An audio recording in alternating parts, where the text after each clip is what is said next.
all again for coming. Lots of love in the room. When I was telling Megan, who usually attends these coffee chats, she said, it's almost like I'm walking back into Plato's cave, which that kind of warmed my heart a little bit. She also said in the chat, this is the engagement party we never had. So happy that you're both able to join us, and congratulations again. So without further ado, Megan, do you mind just telling us a little bit about yourself? Sure, yeah. Thanks for having me. As you mentioned, my name is Megan Joseph. Um, I graduated from the St. Mark's BA program last summer, and I'm currently working as a missionary with CCO, which is an organization. It stands for Catholic Christian Outreach, and it's a movement of lay missionaries.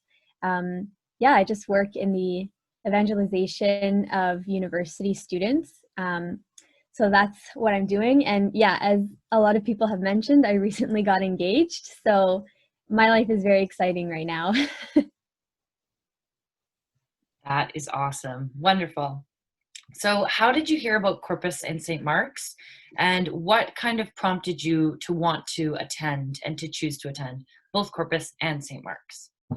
hmm um, I heard about Corpus and St. Mark's from the recruiters who came to my high school. I went to a Catholic high school. So yeah, we got a lot of exposure, and I got to talk to the recruiters, and um, it was awesome. It was a toss up between Corpus and some other places because I knew that I really wanted to teach in the Catholic school system. And so Corpus has a perfect program for that through the BA program. Um, and then I think what really solidified my decision was just all the scholarships available.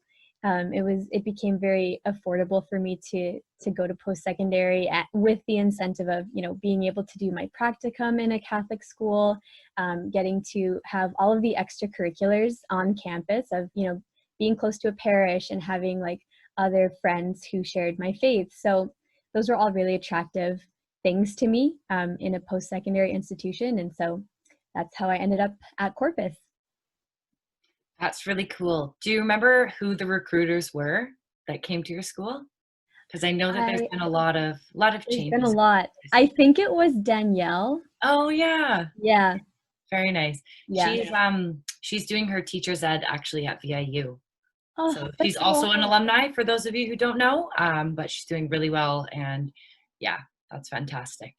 So do you have a course that stands out to you, or a favorite course when you were at St. Mark's and also when you were at Corpus, or a favorite professor? Oh, that's so hard. There was very, very few courses that I didn't like. Like they were all so good, but the ones that stand out, I think, were the Bard on the Beach courses. I did a couple of those and they were awesome. Um, and then at St. Mark's, the theology courses are great, but I really loved children's literature. I think that was at St. Mark's. And yeah, it was awesome. I thought, oh, this is going to be so easy. Like we're reading fairy tales, but it was so interesting. I loved it so much. Had some really great discussions in that class. Yeah. That's great to hear. So regardless of what a student may be studying, what kind of electives would you recommend for them to take to, either, something that really helped you kind of after graduation, or something that you thought, wow, this really made me learn to think critically? What is some course that you took at Corpus or St. Mark's that you would recommend each student to take as an elective? Hmm. I think it's very easy to look at all of the electives and to think I'll just do something that will get me an easy grade or something that I already know I would probably do well in. But I would recommend, depending on who you are as a person, take an elective that's kind of like a wild card, something that's really out there because it helps you to think about the world. Like, for example, I took a sociology elective. I'm not saying it was my favorite course, but when we're talking about sociology now, I have very, very, very basic knowledge, like because I took that one elective. It's a 100 level course. And so I just feel like I can understand certain concepts better, whereas I would have been completely in the dark if I had never taken that one course. So just take it, and it really helps you to, be a more well-rounded person. Even though I'll probably never use that, it helps me to think critically about society. So it's really awesome. Definitely useful for this day and age. Yes. So, do you mind telling us a little bit more about CCO? I mean, I think that the majority of the viewers are um, quite familiar with CCO. However, I was not. So, you gave Mhm. me your presentation a couple of weeks ago, and I found that I learned a lot. And also, if you don't mind telling us a little bit about your journey and how it came to be that you started to work at CCO full time. Sure, yeah. So CCO is a university student movement dedicated to evangelization. And so we have full-time missionaries on 16 campuses across Canada. And one of those campuses is UBC. So when I was a student at Corpus and St. Mark's, I actually got involved in the campus ministry life at UBC. I got involved in CCO on the greater like UBC campus. So even though I wasn't a student there, I became part of the community there. And most of our ministry is through faith studies, which are kind of like small group Bible studies. So I took the faith studies, and then I was asked to lead some of them. So that was a really awesome experience for me. And then I just started to get more and more involved with CCO. Like Jonathan mentioned earlier, I went on a mission with CCO. I attended their conferences, which are awesome.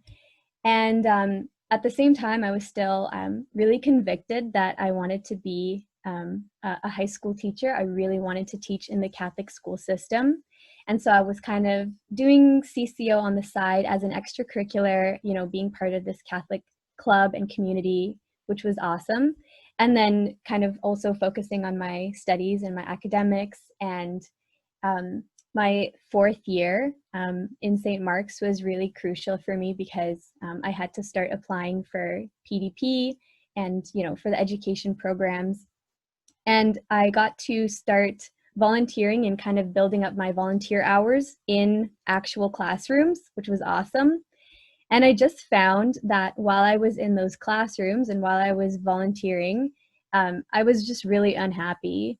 And so I had to take a step back and figure out, okay, why do I actually want to be a teacher? And for me, the answer was I wanted to be a teacher specifically in Catholic schools because I've always had a desire to share my faith with people. And I also love teaching and I love working with people. So I just thought naturally that that meant teacher, Catholic school, but it wasn't that simple.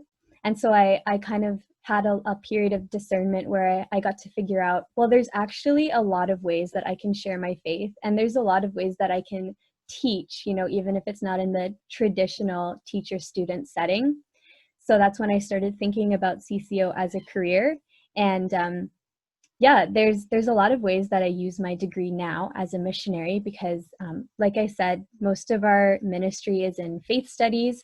So I'm working with students and journeying with them, not so much teaching in a formal sense, but kind of helping them to grow spiritually, which was originally my deepest desire anyways, was to help people, you know, develop a relationship with Jesus. And so yeah, that's why I really love what I do. I don't regret the program that I was in or the academic journey that I took because I feel like it all just it worked out so well. And yeah, so that's what I do now. So like I said, I was involved with CCO while I was at UBC, like in the UBC kind of chapter of CCO. But when you start working for CCO, and I'm a campus missionary, so the way it works is that you join staff and then they could place you anywhere. And so I didn't know what city that I would be in when I started working for CCO, which is kind of exciting, but it also makes you really trust in the Lord. So I got placed on a campus in Halifax. It's a small campus called St. Mary's University. And so that's where I've been for the past year, and I will be returning there in September. So yeah, my journey took me literally across the country. It was very wild and exciting, but I really know that like God's hand was guiding me. That's a true story about really following your heart. Yes. So, of course, you moved across the country for work, which I think is very brave and very cool, and not necessarily something that a lot of people will get to experience. So Mhm. what was your favorite thing about moving to a new city and, starting work, this whole new chapter of your life? I feel like some people experience this when they move out of their house for university, but I never did. I lived at home during my degree, so I was kind of experiencing and growing in independence.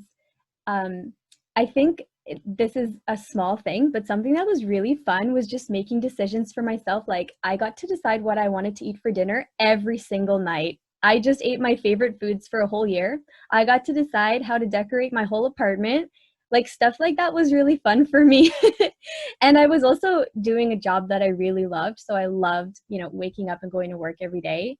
I loved, yeah, the team that I was part of and the students that I got to work with. So I think everything about it was really fun. It was hard too, but it was also like really fun. It's so beautiful out there. I love It it. is. You're very Yeah. lucky to live there. Thank you. Yeah.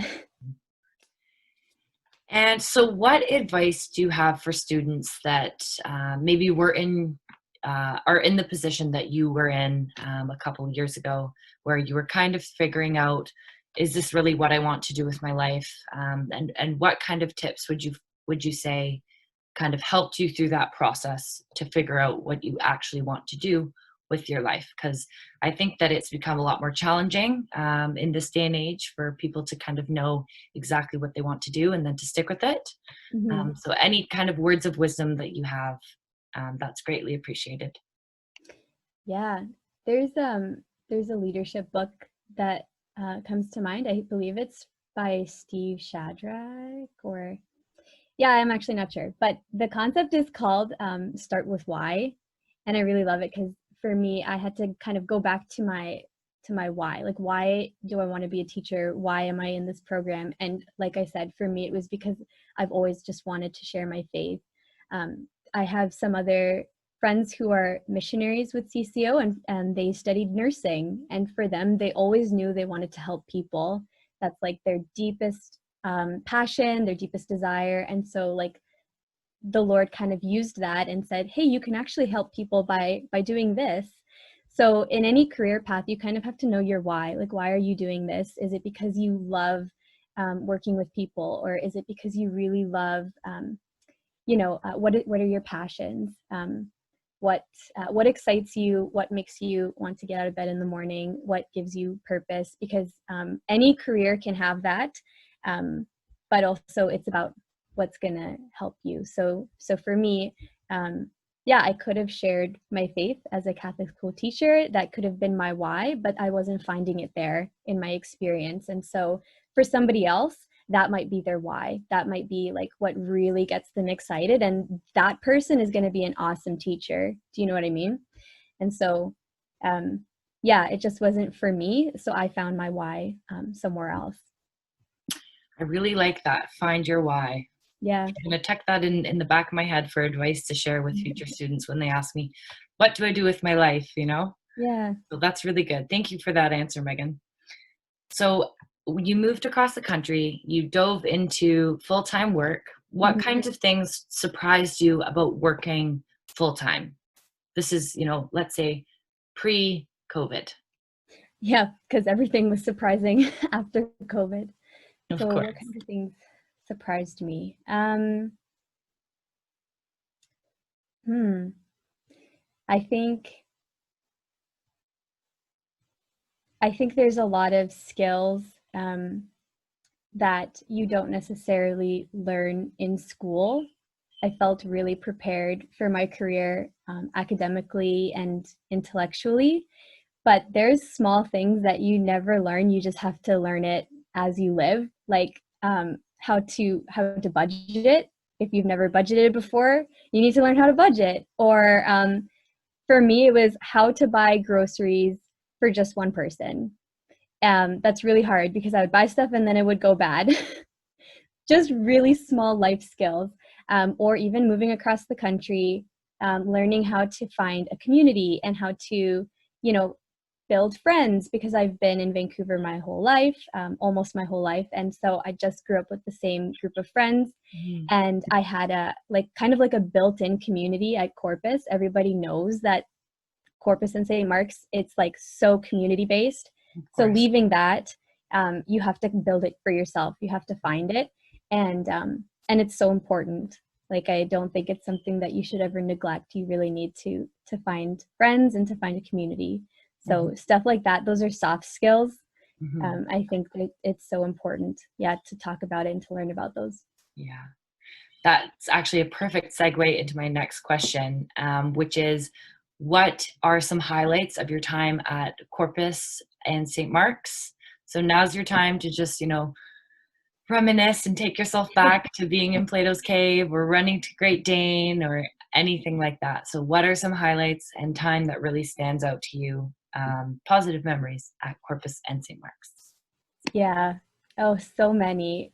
There was one time where we had a course in the BA like cohort, and the course, like, I think it started at 7 p.m. It was just so late, and we were so annoyed about it, but it ended up being so fun because the entire cohort would just like spend the whole day at the college, and we would like make dinner together and just hang out in between classes, and we became such a tight-knit group. um, yeah, like, we realized a couple months in, I actually spend more time with like my cohort than with my family. So they really became like family. Yeah, just having that built-in community, spending all of our time together, helping each other with homework, helping each other with notes and assignments. It just was like, I feel like my university experience was so unique. I don't think that people who go to huge institutions can say that that's what happened in their university. It was just, yeah, really, really fun. Uh, that warms my heart, especially the late night classes, you know? Yeah, yeah. That's awesome. So speaking of studying, what kind of study slash organization tips do you have for current students? And what are some things that you would recommend for current students to do to reduce their stress and improve mental health? Yeah, I would say get good at time management. Um, I love scheduling. I love Google Calendar. So, yeah, plug in your non-negotiables, like, okay, this is how much sleep I need to get. This is my commute. Those are the things that don't change. These are my classes. Those also don't change. And then you can plug in, okay, these are the times that I'm going to study. This is my free time. This is how I'm going to use, basically account for all the different minutes and hours that you're going to be awake. And then my second advice to that would be schedule and buffer time. Like, don't study from 3 to 4 and then have something else from 4 to 5. Like, give yourself 15 minutes so that if you run late, or if you need to use the bathroom, or if you just like need some downtime. So schedule everything, but then also leave gaps. And I just think if you stick to that, and if you have accountability in your schedule, um, it's really helpful. It's something that I had to grow in from my first to my fourth year. But once you get the hang of it and once you master it, I think it really helps you in all the other areas of your life. Even for me, like, as a university student, it's really difficult to make time for spiritual things. It's difficult Mhm. to make time to pray. But if you're putting that into your schedule and you're making it a priority, just like how you're making your classes a priority and you're going to show up for those, then yeah, it just makes it so much easier to know this is when I'm going to pray. And so if I have to wake up at this time, this is when I have to go to sleep the night before so that I'm not dead. Um, and so, yeah, time management, I think, is so huge for students, but also just for mental health for the rest of your life. It's a great skill. Mhm. Yeah, That's a really good piece of advice. So, thanks. all you current students, I hope you took notes on that one. So, I'm just about to transition into my final question, but I'll just ask the rest of the group that if you are having any questions, start to think of them and you can start to type in the chat. I have a question, and then I will kind of administer the questions one at a time. So I'll call on you, and then you will be able to ask Megan your question. But my final question to you is, do you have any general life or career advice that you think would really benefit students, that something that's really helped you? Hmm. I think I think there's a lot of pressure in your fourth year, like people ask you all the time, what are you doing next year? What's your plan? And it can get really annoying, but I think my advice would be that whatever you decide to do, it's not permanent. You have freedom to change your mind. If you're going to go into the B.Ed program, and maybe you don't like it, that's okay. You can do something else, or maybe you do become a teacher for 5 years and then you want to do something else. Like people make it seem like this is a really, really big decision and like it's going to be forever, but nowadays even statistics have shown like people don't stay in the same career, and there's going to be jobs that are created in the next decade that don't exist right now. We don't even know them. And so yeah, don't think that this is it's a big deal and you should not take it lightly, but it's not forever. You can always change your mind, you can always grow, and all of the skills that you learn are not going to be wasted. They're going to be totally transferable. And so yeah, your career is going to evolve and change, and I think that's just good to remember. Very well said. Thank you. That's awesome. Thank you. So we are done the general questions aspect of the evening. So if anyone has any questions that they would like to ask Megan, like I said, please type in the chat. I have a question and I'm sure she'll be happy to answer it. I'll just give you a couple moments now. I see so many smiles in the chat. That's awesome.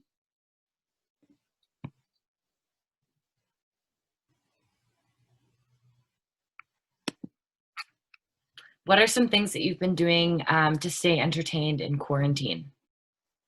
I've actually been reading the Harry Potter series for the first time.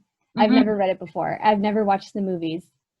So that's been fun, just joining a fandom that's like already 20 years old and I'm so late to the party. But I don't know if you know, but the books are really good. I'm really enjoying them. Literally everyone already knows this, but I'm enjoying it a lot. Do you own the copies of? No, I've been borrowing them from people. I saw this thing on TikTok the other day, because that's one of the things that I have been playing around with in my spare time in quarantine, is learning TikTok and kind of learning things from TikTok. But yeah, like I read I watched this TikTok, I should say, that some specific copies of the first Harry Potter book, the Harry Potter and the Philosopher's Stone, are worth, thousands of dollars. And it's something to do with, it has to be a specific edition. It has to be entitled Harry Potter and the Philosopher's Stone. On page 53, there has to say, on his back to school shopping list, it has to say, I need a wand twice and all this stuff. But it could be worth lots of money. So if I find it, I'll send it to you, and that's crazy. Keep that in mind. So I am going to say, John, I'm going to call on you to ask the question. Hi, Max. Hi. So, speaking of someone who has, left university and gone into the real world, a real world question some of us have is, what advice do you have when it comes to, when is a good, how did you know this was a good time to get married, or what case maybe, I don't know. There's a lot of questions there, but I think the question is you can share about Miguel, but the question is, I guess, as you're adulting, how do you fit relationships in the scheme of, trying to settle down, with finding a job or getting used to living on your own? How does the relationship intertwine with everything in a way that's healthy? Right. Yeah, that didn't make sense, but I'll answer it. So the first thing is that, I went through a year of a lot of transitions. I was away from my family, from my friends, doing long distance, in a new career, in a new city, all the things. It was a lot of transition. And so, Miguel, my fiance, was really awesome because he was also going through the same things. He also moved from Richmond to Ottawa. And so we kind of had each other to support and also like vent to. And yeah, that was awesome to have somebody who knows exactly what you're going through. I think the second thing, because I am a person of faith, and because my faith is so important to me, then it's the right time to get married or to get engaged when God calls you. That's what it comes down to, because it's going to be different for everyone.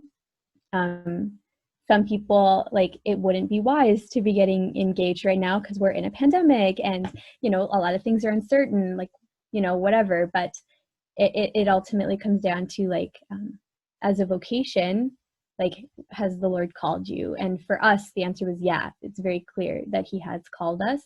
And so we took that next step, even though it was a bit risky, not knowing like what that would look like. But yeah. Did that answer your question? Do you have a follow-up question? I'll let everyone else ask the follow-up questions, but Okay. thank you. You're welcome. Yes, thanks for the question. I like that question. I remember having a conversation with Irene, who is Rachel's sister, for those of you who don't know. She got married last weekend, and I remember chatting with her during COVID, and I said, how are you coping? You seem to be doing so well. You're so stress-free, even though you're getting married in a pandemic. And she said, I was talking to my spiritual advisor, and basically he really put things into perspective for me, that it's the marriage that's important, not the wedding. And that is something that I think that oftentimes with this day and age, it can be lost sight of, with all of these different, for Weddings Canada or Say Yes to the Dress. It's glorified a lot. Whereas at the end of the day, of course, what's important is God and your marriage. So that was such a beautiful answer. Beautifully said. We have another question from the wonderful Brenna, and she asked, how do you know when you found the one? Such a big question.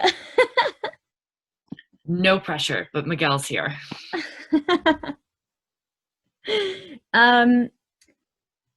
Okay, so I think so marriage is all about a commitment, right? It's two people who are imperfect and they have flaws, and we all know that, we're all human, but they're committing to spend the rest of their life together. And so I think it's about, like, you will never find, when you say the one, like, we're not talking about a person who's perfect. We're not talking about like, a glorified type of like romanticized soulmate.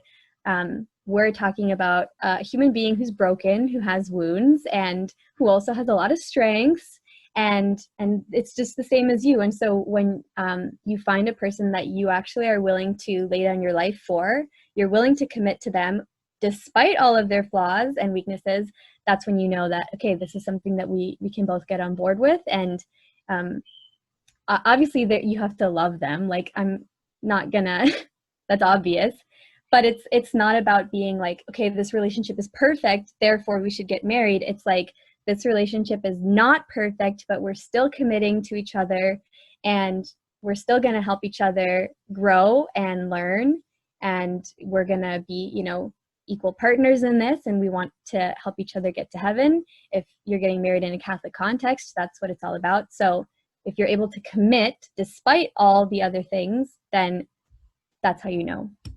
Yeah. I love it. Yeah. And for anyone who doesn't know, do you mind just giving a quick summary of how you and Miguel met? Sure. Yeah. We met through CCO. I don't know any other way to meet people, but we actually met a long time ago. I apparently gave him a ride home from an event, but I don't remember that happening. He remembers. I don't remember. The time I do remember was when I was on a mission. So we were running an event. We were kind of doing like a workshop on just evangelization, and Miguel was one of the participants at this workshop. And I saw him and I was like, you look so familiar. We started talking. We had like 100 mutual friends or something. And then he was like, yeah, you actually drove me home. I was like, oh, I did. But yeah, I was on mission at that time, and so we just talked for maybe 5 or 10 minutes, and then we kept talking after mission. Like he texted me, we became friends, and then we started dating. Aw, So that a was CCO love story. I love it. a CCO love story. I love asking couples how they met. I think it's good, you know, good to kind of put things into perspective and learn a bit more about each of them. So Yeah. Rachel has a question for us. Go ahead. Sorry, my question isn't about the engagement, but Oh, no worries. So something that I was wondering is, you said earlier that you were able to use your degree in what you were doing. Mm-hmm. So was there a specific instance where something that you learned from St. Mark's or Corpus was directly applicable into your ministry? There were lots of times. Sometimes when people find out that I did a BA in theology and culture, like you guys know, we only do like 4 or 5 theology courses, but people hear theology and they're like, oh, she knows everything. So sometimes students would come to me with like really big questions, and with the knowledge that I had, I was kind of able to pick it apart and give them an answer that was better than Google. Do you know what I mean? Because you have to sift through so much information when it comes to theology. So sometimes people had huge questions. And as a missionary, we focus very much on the basic proclamation of the gospel. Like we want the kerygma to be the highlight of our evangelization. We want it to be clear and simple. So I think it was good for me, like pastorally, to be able to take these huge theology questions and to sometimes be like, actually, does that matter to your relationship with Jesus? And they would be like, oh, actually it doesn't. But sometimes their questions would be super good, super valid. And I was able to give them like a satisfactory answer, or I would be able to point them in the direction of a book or a resource that was way better than what I could articulate. So I just think having that background knowledge was awesome. And I think also in our theology courses, we do those like pastoral scenarios. Those were, every single day. That just became my life. Stuff like that would happen all the time. And so just knowing how to navigate that with, I want to tell you the truth, but I also want to say it with charity. And I know where you're at right now. And, you know, this is how I can navigate that. Learning those skills was awesome. I really like that question, actually. Mm-hmm. Very good question. So next up we have the wonderful Raisa. Hi, so my question is, what advice do you have for people who are considering mission work? My advice is do it. Even if you're just thinking of doing it for like a year or a temporary thing, like, oh, do it. In CCO, we talk a lot about how holiness and mission are 2 sides of the same coin. So if you want to grow in holiness, the best way you can do that is to share your faith with others. You know, even if you feel like you're not prepared, if you don't know all the answers, just do it. The Holy Spirit supplies the rest. And the best way to be a missionary is to grow in your holiness too. Like it goes both ways. So whether you're looking at it as a career or just as a 1 year, like I want to take a gap year and I want to give, a year of myself, like, you will only gain like 100-fold from it. And not only that, like there's people out there who may never hear the gospel unless you tell them, unless you proclaim it. So if you pass up an opportunity, you don't know what those consequences might be, right? So I say do it. Oh, sorry. Is it okay if I ask a follow-up question? Of course, go ahead. Thank you. How has it changed since COVID? Is there, like, is it still continuing, or did they just stop it for now, or? No, we continued. So we continued all the faith studies on Zoom. We had a retreat on Zoom, which was kind of crazy, but we condensed it into like a 1-day retreat where we still had the same speaker give the talks. It's been really awesome, actually. Like a lot of my job is like praying with students or teaching them how to pray. And that's all stuff that we did on Zoom. And we just acknowledge that it's awkward and that it's not ideal, but then we do it anyways. And I really feel like, God still showed up to all those meetings. Like students are still saying, wow, that was really powerful, stuff like that. So yeah, it just continued. There's no limitations to like what God can do. We think that there is, but there really isn't. Like my job has continued. We're even more busy now. Yeah, which is really, really awesome. Yeah, no, really great to hear. Yeah. That's awesome. So Jarwin, we'll hear from you. So what is your testimony? If you were to, I guess, give that story of the conversion, because I think I would assume that your testimony has a lot to do with why you are where you are now. So yeah. What is that? My conversion testimony is very, very simple. It actually isn't related to CCO at all. I had my conversion at my confirmation, actually. So we define conversion kind of like the moment when you choose to accept Jesus, at the center of your life. You choose to have him as your Lord and Savior. So for me, I grew up Catholic. I always prayed with my family, all the sacraments, Mass every Sunday, all the things. And I just always loved Jesus from a really young age. And then when I had my confirmation at 13, I had this like deep awareness that I was doing something super important. And I was like kind of getting frustrated at the people in my grade 7 class. I was like, they're not taking this seriously. This is so serious. So I just had this grace like that the Lord gave me to really understand how important this was. And so I remember at my confirmation, like telling the Lord, this is it. This is it. Like, I'm here. I'm going to take this so seriously. This is my faith now. It's not my parents. And like, basically I wouldn't have used these words, but like I put Christ at the center of my life, which was just so beautiful. That was 10 years ago.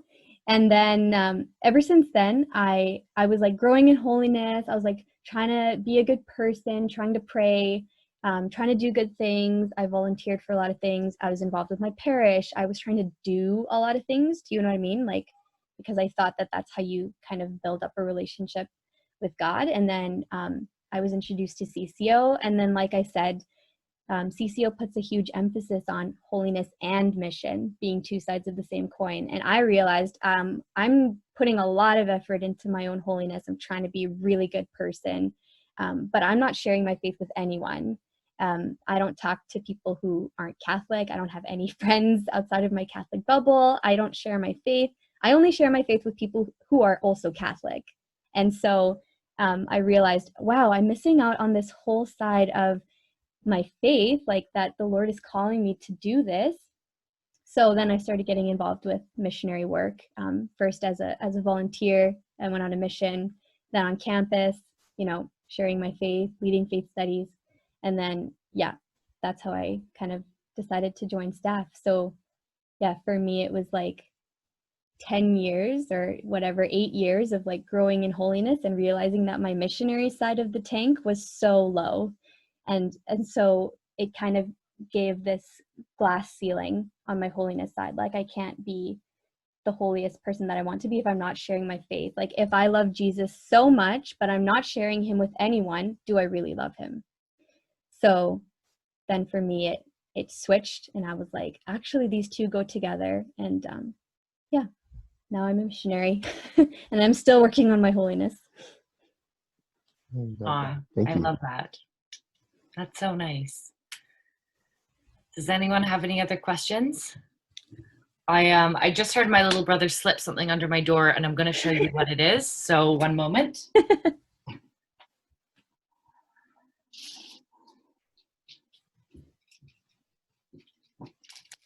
So a couple of weeks ago, Gerard had reached out to me and asked if I would be okay to do kind of a live cooking show. So we called it Cat's Cooking Corner, and I decided that I wanted to make something that would be kind of sentimental to students who had gone to Corpus or St. Mark's on the UBC campus. So I decided to make blue chip marvelous cookies. if you Ooh. remember those. So it's, you know, the dark cocoa cookies with the white chocolate on top. And they were just such a hit in my family. So my family has asked me to make them again for the weekend. And so this is what I got. This is the secret. But also, I will be doing another Cat's Cooking Corner on Wednesday, August 19th. So tune in then, more details to come. Ooh, that's Yes, and awesome. alumni are more than welcome to join as well. Yeah, so think it over. Mhm. Any other questions?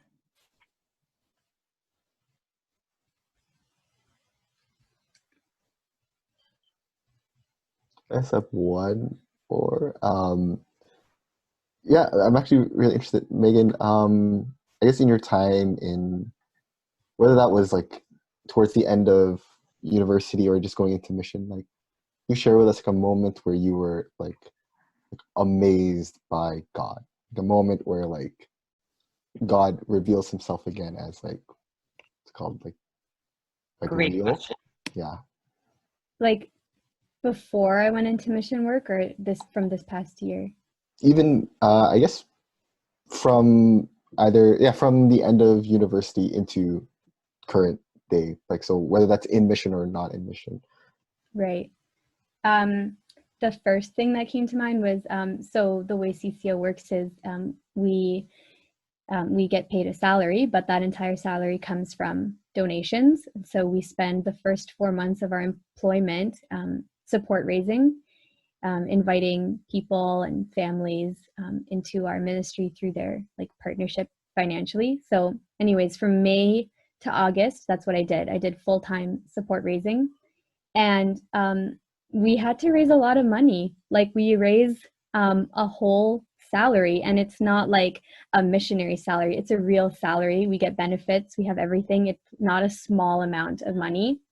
But yeah, I did it. I raised it, and I had this moment at the end where I was like, wow, these people are giving me their money and they don't get anything in return. Like they just believe in this work and they believe in me. And so it was so humbling to see God provide, because you hear about God providing. It's like kind of a cliche where you say God will provide all the time. But as a missionary, we actually live by it. Like God actually provides everything, like my groceries, my rent, my clothes, everything I have, because God provided it for me, which is powerful. Like it's really powerful to live that way. And so even now, I just finished a second summer of support raising in an economic recession, in the middle of a pandemic. Everybody's losing their jobs. God still provided. Like missionaries are still being funded. We have a like, I don't know the number, but a whole new class of new missionaries. Every person, like God has provided through the donations of people. That's powerful to see, and it's powerful to live that way. Just like, yeah, it's actually crazy. There's no explanation for it except for God. It makes no sense, but it's so beautiful. That warms my heart. That's really nice. So if anyone, any last questions? If not, we will be ending the recording now, and we can just chat amongst ourselves and enjoy our coffee or our tea.